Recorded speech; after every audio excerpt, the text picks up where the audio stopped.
Hey everyone, welcome back to the channel. So, world leaders and tech titans just wrapped up the Paris AI Summit, and the buzz is all about lighter regulation. But before we pop the champagne, let's ask the million-dollar question. Is this a green light for innovation, or a slippery slope towards a dystopian future? That's what we're unpacking today. Okay, straight to it. The Paris AI Summit saw some major commitments. We're talking billions in investment, a new partnership called Current AI focused on public good, and a palpable shift in tone towards less stringent AI rules, especially in Europe. Think of it as a global tug-of-war. The US, China, and the EU are all pulling in different directions on AI regulation. Trump's deregulation efforts versus the EU's AI Act, with China aggressively pursuing AI dominance. It's high-stakes poker, folks. All right, let's break this down, starting with the immediate effects. First off, expect a flood of cash into AI projects. France alone pledged 109 billion euros in private investment. Then there's Current AI, kicking things off with $400 million, aiming for $2.5 billion over 5 years. All this money is fueling AI research and development. But here's the kicker. The regulatory mood is shifting. Europe, especially, is worried about stifling innovation, so we're likely to see a less heavy-handed approach to the EU's AI Act. It's about flexibility, not iron-fisted control. And finally, this summit put a spotlight on responsible AI, discussions about ethical development and managing AI's massive energy footprint.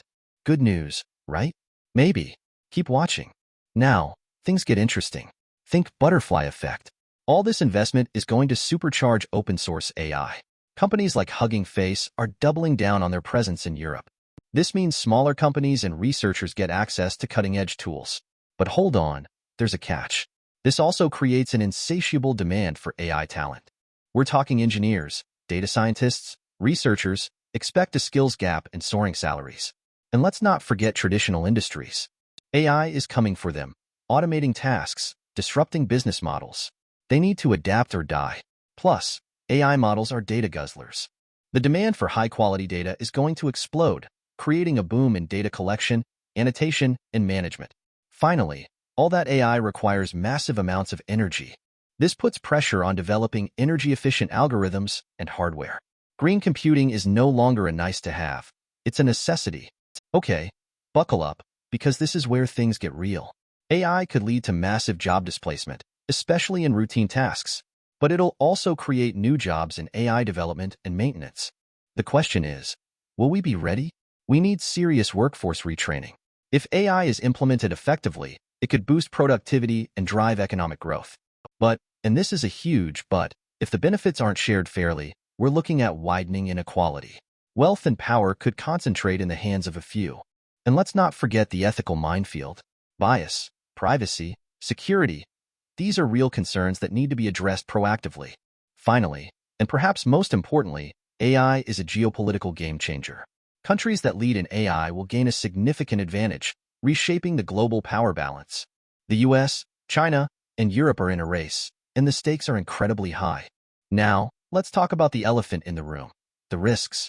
Lighter regulation sounds great in theory, but what could go wrong? First, technological risks.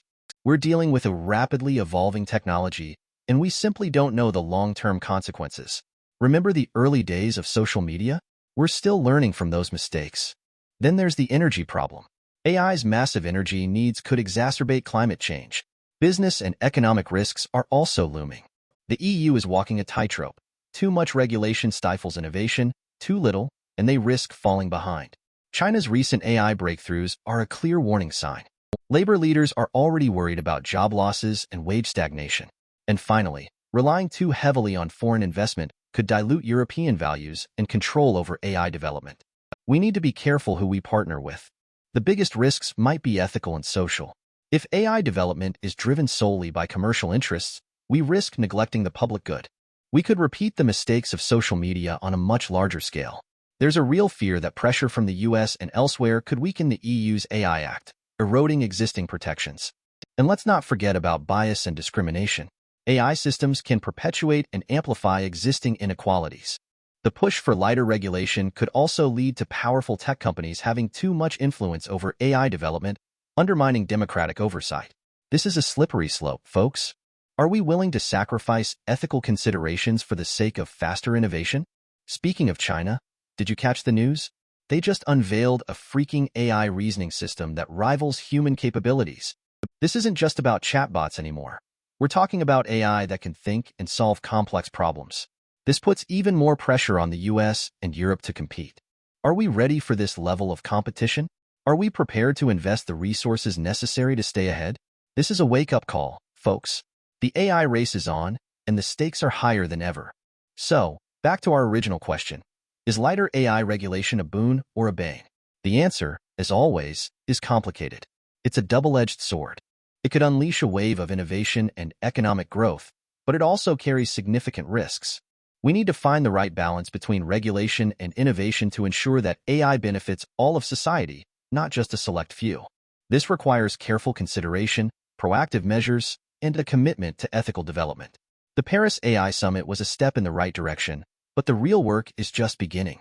Looking ahead, I expect to see even more intense competition between the US, China, and Europe in the AI space.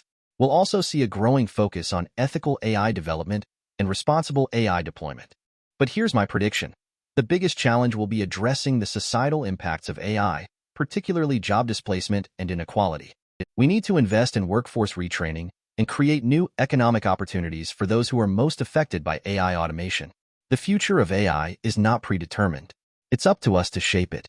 We need to have these conversations, to hold our leaders accountable, and to ensure that AI is used for the benefit of all humanity. What do you think? Let me know in the comments below. And don't forget to like and subscribe for more updates on the rapidly evolving world of AI. Thanks for watching.